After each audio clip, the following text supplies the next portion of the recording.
Well, I don't even know what to say. AEW Revolution 2021 was last night.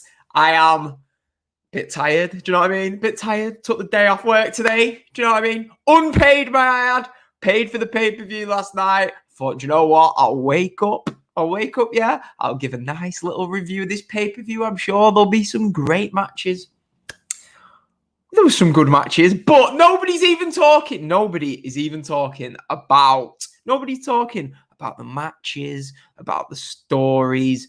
The two things that everyone's talking about is, where's this Hall of Fame worthy? Where's this game-changing signing that Tony Khan has signed to a multi-year deal? Oh my God, seriously.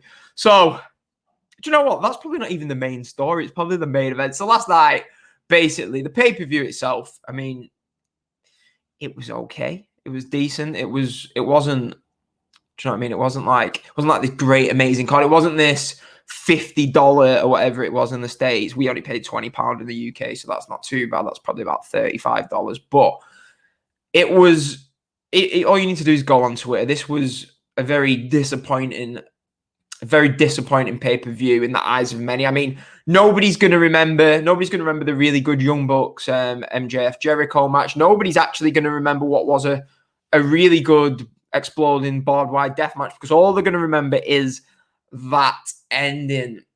What an absolute disaster. So let's rewind, shall we? So AEW have had a great few months. It's been brilliant. The TV's been absolutely fantastic. Every week I've had to come on here and I've been like, wow, AEW's killing it. AEW's killing it. I'm getting people messaging me, tweeting me, oh, you're biased against WWE. You're always giving WWE abuse. But it's like, well, what am I going to do? WWE aren't putting on a really good show and AEW are putting on a really good show. I'm sure there'll be a time where it'll flip. Hopefully it won't, because I want WWE to be good and I want AEW to be good. But last night, you just can't defend that. I mean, you're going to see people, we all know the podcasters that are like this, that are going to be like, oh, really good show. It was a shame the explosion at the end didn't work, but it was still a really good show. And, oh, how can you not be happy with Christian debuting AEW, blah, blah. Right. So this is where the problem starts. So I tweeted this at the start of the week. So Tony Khan, what was it, like November, was it? He was tweeting about, oh, it's going to be a game-changing night in the world of pro wrestling tonight. Big surprise at the end, blah, blah, blah, blah. Which a few weeks later, people have like sort of papered over those cracks. It's like, oh, he was talking about Impact merge. Do you know what I mean? Joining forces with AEW, blah, blah, blah. Right. But if you actually go back to that, he was promising something that night. And it didn't really happen, did it? It was Pac's return, right? And the problem with that night was, if you'd have not had, no offense to him, Tony Khan, yeah, has been great for wrestling. There's no getting away from this. But I love the guy. I think he's great, right? He's great for wrestling. So I feel bad slagging him off. But hey, that's what you got to do as a podcaster if someone's not. So go back to November, yeah. So he promises something huge happening. And it was Pac. And what he did, because he had to open his mouth on Twitter, yeah, right? He opened his mouth on Twitter. Everybody was expecting this huge, do you know what I mean? Massive deal. All night, Twitter's going wild talking about it. Oh, who could it be? Who could it be? What's going to happen? Is this happening? Every suggestion in the books, like, getting suggested. And it was just Pac returning. And what it did, it actually took away from Pac returning, who'd been away for 6 months. Instead of people, if you just hadn't have opened your mouth, yeah, people would be like, "Wait, Pac's back. Great. Oh, that was great. What a surprise." But what I think Tony Khan's not realizing is, look, yeah, it's all well and good talking about this on social media and hyping it up in your interviews, yeah. It's all well and good doing that. You might get a few more viewers. They probably got more pay-per-view buys last night for this, what has been hyped up for days and days, this big signing, yeah. They probably did get more pay-per-view buys.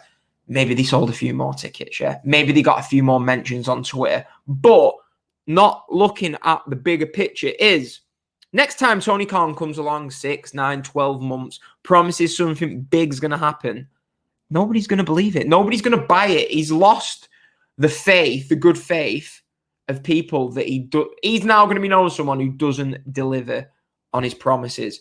And that is due to the fact, I get he's really excited about the product. AEW's been brilliant for weeks. He's Booker of the Year. He's been He's done a great job, better than anyone could expect. But there's one negative. I mean, his football, Fulham fans in the Premier League, yeah. If you ask Fulham fans, the guy talks too much on Twitter. Do you know what I mean? In the UK in football or whatever, it's strange for an owner of a football club to be talking about the players' performances, the manager's performances, hyping up the transfers, going on Twitter saying, look, we weren't good enough, we'll do better next time. Maybe you should probably do that about last night's pay-per-view. But, like, pundits in the UK have always been criticising him for this. Jamie Carragher's one of them, right?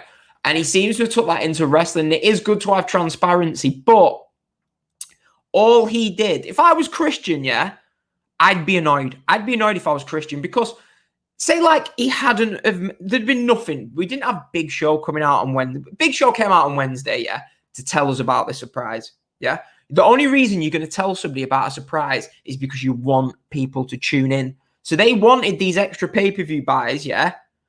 But what they didn't realise is, by hyping it up to the level that they did, all they've done is cause disappointment. It takes a big feat because Christian returning to wrestling, yeah, they basically stole him off WWE. If last night we was all watching that pay-per-view, yeah, and all of a sudden, oh, who's this? And Christian comes out, it's a completely different scenario. Nobody's criticising it on Twitter, yeah.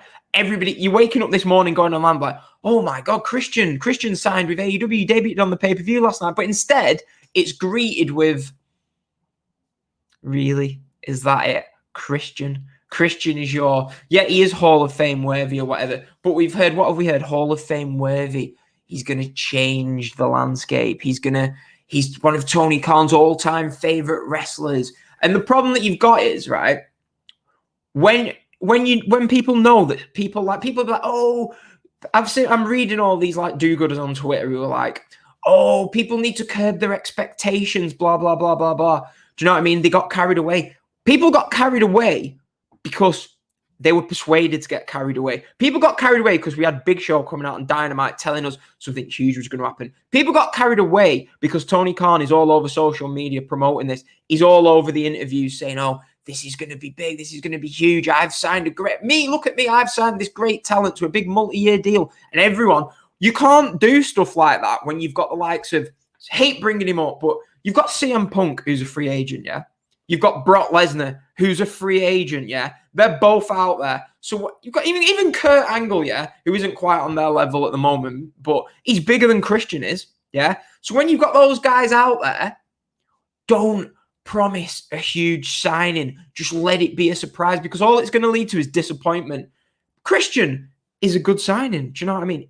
I'm a big Christian fan. I love Christian. If that would have been a surprise last night, I'd have been buzzing. But all over-promising leads to disappointment. And it didn't need to be like that. They didn't need to do it for the sake of getting an extra 5,000 to 10,000 pay-per-view buys, for the sake of getting your name trending on Twitter. Is it really worth annoying your core fan base? And I know there's people out there, like, I still find it weird that there's, like, obsessive WWE fans, obsessive AEW fans who'll defend everything they do. For me, if WWE do something terrible, I'll fucking come in here and I'll tell you. If AEW do something terrible, which doesn't happen that often, I'll fucking come in here and I'll tell you, because that is the whole point of podcasting. Give your honest opinions. Don't sugarcoat stuff. Don't be politically correct, which is, in my first few years of podcasting, I think, oh, can I say this? Do you know what I mean? You watch all these like top podcasters who are like, oh, they've got to be dead correct with everything that they say, and they've got to find the positives in everything. And one day I just thought, why? The whole point of this is so you can get your feelings out. I don't do this to get X amount of subscribers, X amount of followers. Do this as it's a way of just getting out my opinions of what's going on. And last night was a big fucking disappointment. I've been hyped up for this pay-per-view, yeah.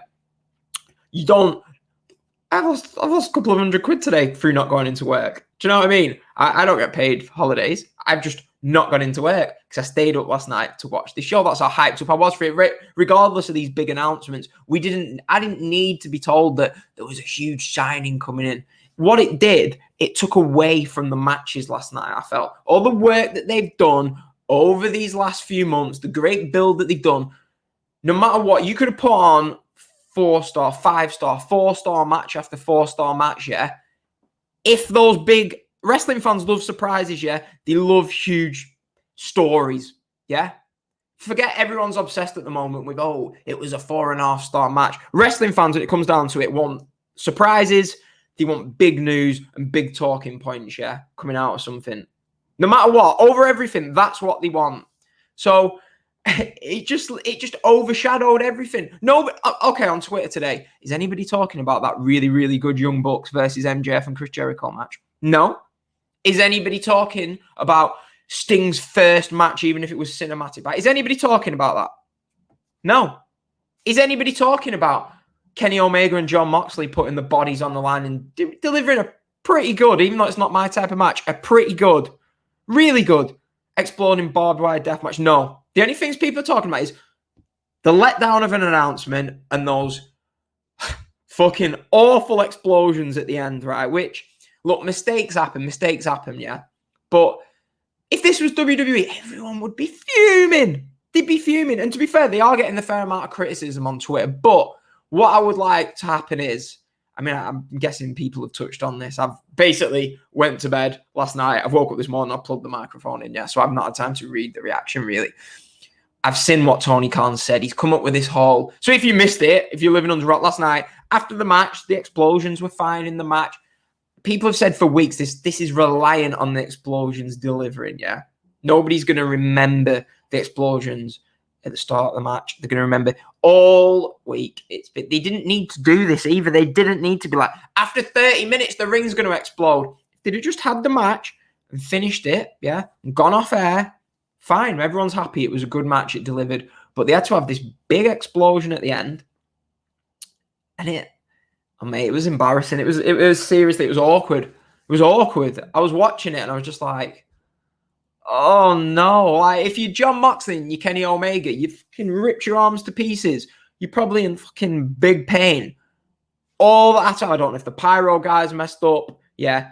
Something clearly went wrong because there's no way they will have done a test run for this. I'd like to think that they did. There's no way that was the big ending. It's annoying because the story, we've all thought there's going to be a day where Eddie Kingston comes out and helps Jon Moxley. Yeah. And that was great. That was great. That storytelling was great. And when Eddie Kingston come out, I was like, oh yeah, this is brilliant. And then the explosions just lay it all down. We've got Eddie Kingston selling the explosions. It was awkward. They're very lucky that was not in front of a big building of fans. The whole show, really. The whole show. It's like, I'm just annoyed, really. All the hard work they've put into building up this pay-per-view, all that hard work, gone. Through a letdown of a surprise that didn't need to be hyped up to the level that it was. It didn't. It wasn't worth getting those extra pay-per-view buys to lose the goodwill and trust of your core fans, yeah? It wasn't. And with that lame explosion at the end. And I mean, Tony Khan's come out and blamed it on what? Oh, it's part of the story. It's Kenny Omega's not good at building a bomb. Bollocks. There's no way you're going to have the story of Kenny Omega not being good at building up this explosion thing, yeah? There's no way you're going to have, just for that story, to be able to leave everyone leaving your pay-per-view disappointed. There's no way. Just come out. Tony Khan should just come out and say, look, you know what I mean? Mistakes happen. This is live. This is wrestling, yeah? We wanted it to be bigger and it wasn't for whatever reason. We're sorry. We'll do better next time. I'm proud of the guys going out there and killing themselves for that match. That's what we should be talking about. We should be talking about that. But instead, we're not. I'm on here.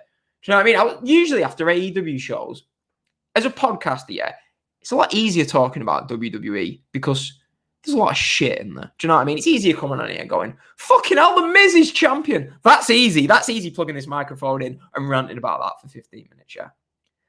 It's a lot harder. Like, people who do New Japan podcasts, I always think that must be hard because they just talk positive for the main part because it's a lot of, well, it was about a year ago, just a lot of great wrestling. It's a lot harder.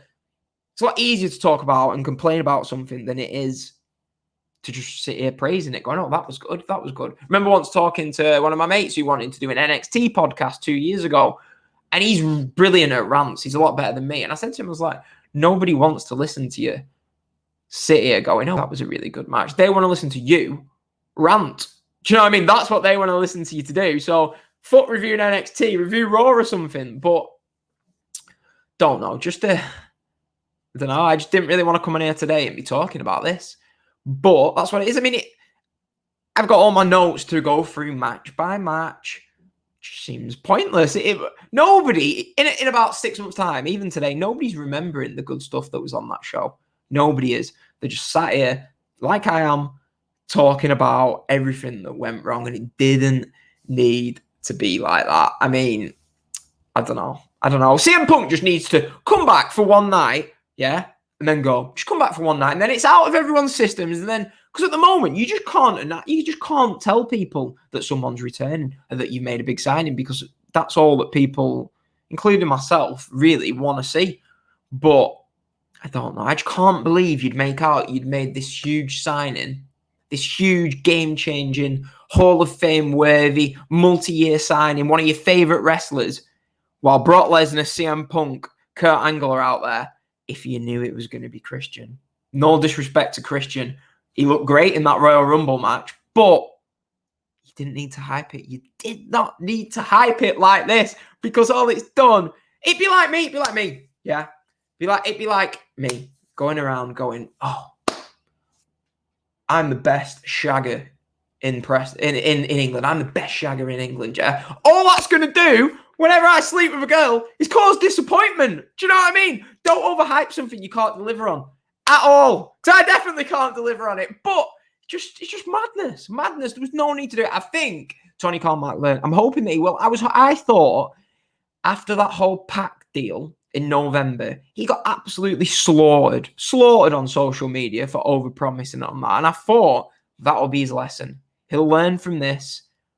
But he's not. He's not learned from it at all. But he's getting daggers now.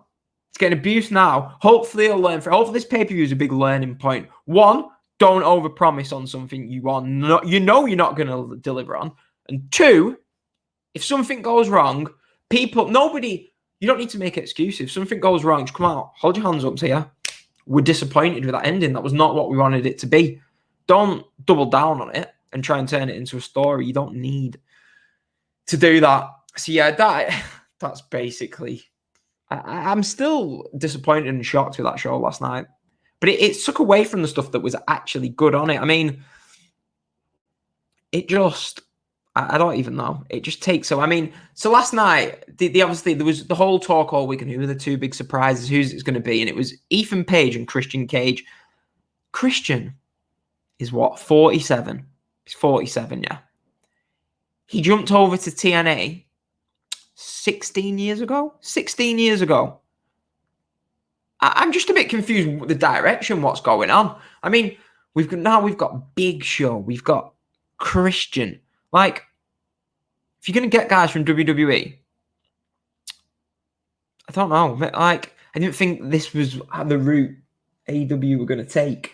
Do you know what I mean? Like, signing these sorts of guys. They'll probably do a good job with them. Well, I'm not saying Christian's a bad signing, because I don't think he is. But starting to get a bit of the TNA vibes. I don't know. I don't really want to say that, because it's still... Don't want to completely shit on the entire thing. But it's just disappointing. And then the segment where Christian debuts, he just walks out, signs the contract, and leaves. Doesn't even speak, just goes like that. And it was just a complete anti-climax.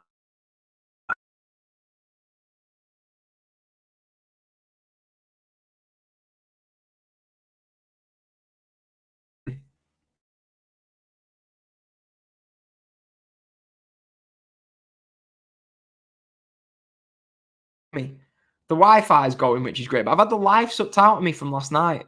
Nobody is going to remember any of these matches on the pay-per-view. They're just going to remember the two big disappointments. So, like I said, I don't want to talk about these matches. I mean, Maki Ito and Britt Baker versus Thunder Rosa and Rio. Yeah, Britt pinned Thunder Rosa. That was good. I enjoyed that. That was a nice thought. I like that Maki... Is it... I can't even say it. Maki Ito, or what? She was great. Yeah, she needs to be signed. But I don't know if I'm tired. I feel drained. I just don't want to talk about it. Young Bucks versus Jericho Miz AEW Tag Team titles. Now this, probably the match of the night. It's a trend with AEW pay-per-views. I mean, Full Gear, I thought Full Gear was a bit overrated myself, if I'm honest. I think with AEW, yeah, I've said this a lot. I think the WWE pay-per-views have delivered during this pandemic era. They have. But I think the thing is, AEW build up their pay-per-views that well that we all go into these AEW pay-per-views thinking, yeah, this is going to be good. I'm excited. You're hyped. The preview shows are great. You're hyped. There's a lot of good stories going into it. You're expecting great things, and they can't deliver on it. They don't deliver on it. You're getting decent to good pay-per-views, yeah? That's what you're getting from AEW, where you're expecting great because the build's that good. Whereas with the WWE pay-per-views, the build's fucking awful. So you're going into it thinking, is there even a pay-per-view on tonight? I'll shove it on. And it's actually pretty good, or it's all right. So you're going into a WWE pay-per-view with no expectations and no hopes, and it always ends up being all right. And then you're going into these AEW pay-per-views with unrealistic expectations, which isn't helped by the fact the owners flipping telling us that flipping The Rock and Brock Lesnar are going to debut or something along those lines. Well, not quite, but you know what I'm saying? They can't deliver on the quality that you're expecting. So it's just two different spectrums. And I think WWE pay-per-views have delivered more than these AEW shows. I mean, I didn't like All Out. That was in August. Full Gear was a bit better. It was okay. But yeah, it was a great start. Bucks versus Jericho Miz. I did expect a little bit more fighting in the match. I know they fought at the start. This turned into a bit of a moves match, which didn't really represent the story that going into it, but it was really good. Really good match. I went 4 stars online. Yeah, I enjoyed it. Great match. Match of the night, probably. The Casino Battle Royal. I mean, I'm going to whiz through all this because I'm just not in the mood to talk about wrestling, which maybe not the best time to do a podcast, but Casino Battle Royal. I'm not a fan of these Casino Battle Royals, really, if I'm honest. Not a big fan of them. And a bit, not confusing, but just a bit overcomplicated for me. There was a lot of stuff, a lot of teams. It felt like forever to get going. And I was thinking, this is fucking shit. But the ending of the match was great, weren't it? We get Pac, John Silver, Jungle Boy Phoenix, these 4 were brilliant at the end of the match. I mean, it left you just want to see Pac versus John Silver. The Jungle Boy Phoenix stuff at the end was great. It got Jungle Boy over huge. You can tell Phoenix being the last survivor in this, mate, they finally realized, look, we need to go with Phoenix. This guy is one of the top guys in wrestling. We need to go with Rey Phoenix, and he gets the win in this match. So yeah, Young Bucks versus Pac and Phoenix. It's going to be that. It's going to be amazing match, and I'm really excited to watch that one. But yeah, I think I went about 3 stars on this. The boringness at the start was outweighed by the pretty greatness at the end. Hikaru Shida versus Sakazaki. It was good. The action was really good in this. It was well wrestled. Went a bit too long for a wrestler that we don't really know much about. I didn't really expect anything except Hikaru Shida to win. The work was really good. I don't know why Sakazaki's kicking out of Hikaru Shida's finisher 3 times. Bit overkill for me. I'll say it went a bit long, but the work in this was really good. I went 3 1/4. Yeah, it was good. It was good. It was a good match, but they do need to work on the win. For me, I want to see... Where's this Hikaru Shida Britt Baker feud? Hikaru Shida's the top babyface in the division. Britt Baker's the top heel. Just go with it. I think they've had a match, didn't they, on Dynamite at the beginning. One of the commentators was saying, but let's just go with this feud. It's time. Let's go. This should be the match at Double or Nothing. And Britt Baker should be taking the belt off of Hikaru Shida. Although it does look like they might be running with Thunder Rosa versus Britt Baker a bit more. Give us a 3-way. Do you know what I mean? Maybe a 3-way will be good. Hikaru Shida needs a proper storyline going into Double or Nothing. It's been very, very stop and start on it. But yeah, I don't know if I'll be watching Double or Nothing because it's on my 30th birthday. So hopefully I'm not sat inside watching wrestling. Hopefully I am in a pub absolutely smashed. I'm sure I will be. Unless the pub's shut here yet again. I'd like for him to open first. But next, don't know. There was a big run of matches on this show. It was like going into this pay-per-view, I thought, this is going to be great. And then I was like, well, there's a lot of matches on here that we're not actually that fussed about. Miro and Kip versus Young Boy Chuck. What is it? That was Young Boy Trent versus Butler Chuck and Orange Cassidy. I just didn't really care about this. Miro debuted in AEW. Was it August? Early September? We're in March. He's done diddly squat. He's done nothing. Can we please just get this turn on Kip out of the way? I mean, at least Miro gets the win here and he looks dominant, but Penelope got took out and Miro didn't really care. So maybe it's going to be slow build to the turn, but I don't know why Miro is with Kip. We didn't in the first place. We all thought the turn was going to be at the wedding. And even that took too long to get to. They just get Miro out of this. Seriously, the handling of Miro has just not been good. I know we praise AEW for a lot of stuff apart from this pay-per-view, but the handling of Miro has just not been good. I went 2 stars on this. It was, don't know, I was sat here at 3 o'clock in the morning last night thinking, should have just recorded it and gone work. Every credit to everyone else who did. Dynamite, we've got Chris Jericho. He's calling an Inner Circle War Council. I feel like they've done loads of these, but saying it's time for a change. The teasing. Everyone's going into it thinking MJF's probably going to kick Jericho out of the Inner Circle. I don't think that'll happen. AEW do like to, I don't want to say drag things on, but do you know what I mean? They like the slow builds, don't they? Next, Matt Hardy versus Hangman Page, the money match. This reminded me a bit of Hangman Page versus Kip Sabian a bit. I don't think it needed to go as long as it did. I think Hangman Page should be beating Matt Hardy in 6 or 7 or 8 minutes. It took too long to get to where they were going, but once it did, it was pretty good. The action was good. When he hit the side effect into the twist of fate, I actually thought it was over. I liked the whole Dark Order coming out to stop Private Party interfering when Hangman falls off and Dark Order shove him back up. Buckshot Larry, it was a great finish, really well booked finish, but I don't feel like the match needed to go that long. It didn't need to be. This could have even opened the show and just been a fast-paced 8-minute match. Nobody needs to go see Matt Hardy go 15 minutes plus in this day and age, but overall the match was good. The match was good, and I think the best thing AEW have at the moment is pretty much this Hangman Dark Order stuff, which I'm excited to see where it goes, hopefully. I mean, before this pay-per-view, I was like, they'll pay it off great. I trust them. We trust them. And now I'm thinking, do we? But, hey. Next, we get the ladder match. Cody Rhodes, this ain't a fucking tea party. It's a ladder match. The face of the Revolution ladder match. I am sick of every big wrestling show having a multi-man ladder match on it. I don't need to see it. Seriously, I'm sick of ladder matches. Every fucking show, it's a ladder match. I mean, it was Cody versus Scorpio Sky versus Lance Archer versus Penta versus Max Caster. I'm a big fan of Max Caster and the Acclaimed. I don't know. The surprise was all Ego Ethan Page. I mean, it wasn't much of a surprise really, but I don't know. I've never been a big watcher of Impact. I've seen him like a couple of times. It didn't really do much for me. The guy's like, he's all right, isn't he? So yeah, I don't know. The ladder match was. I didn't like the ladder match. Didn't like it. It went. This is what was making me think last night. Should I just go to bed? It went on for ages. The whole Cody Rhodes getting took out. As soon as someone gets took out of a match, he stood on the stage for 10 minutes. It took all the attention off everything that was going on. I've seen all these spots before. There was a lot of sloppiness. Didn't like the match. I went 2 stars and it didn't like it, but I did like that they're finally doing something with Scorpio Sky. Not sure if he needed to go like heel, which seemed to be happening on Dynamite, but I like the winner, but the match itself, what did it go? At least 20 minutes. It felt like an eternity. The ending was a bit anticlimactic. They've got the whole brass ring thing above the ring. I wasn't a fan of this.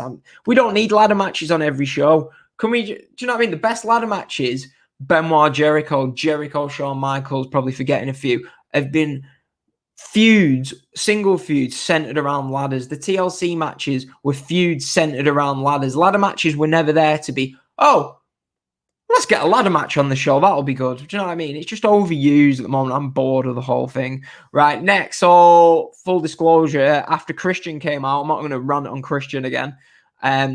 After he came out, I went to bed last night. This was 3:45, and I thought, you know what? I already know that Omega's winning.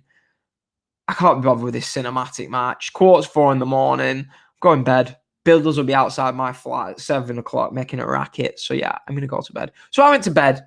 And at the time of viewing this, I still haven't watched. I watched the ending to the cinematic match. I saw that Sting pinned Ricky Starks. I heard the match was all right. Yeah, I'm pretty much done with the cinematic matches. Do you know what I mean? Maybe it was really good, but they just don't do it for me. That for me, the cinematic matches, it peaked with Undertaker, AJ Styles. The Stadium Stampede is not really cinematic. It is. It's not. I don't know. But it peaked with those two matches. Everything since has just been a sack of shit, really. I mean, we had that Britt Baker match at All Out, which was awful. Velveteen Dream, Adam Cole, which was awful. They've killed it. They've killed it. Let's just leave it. Let's leave the cinematic matches.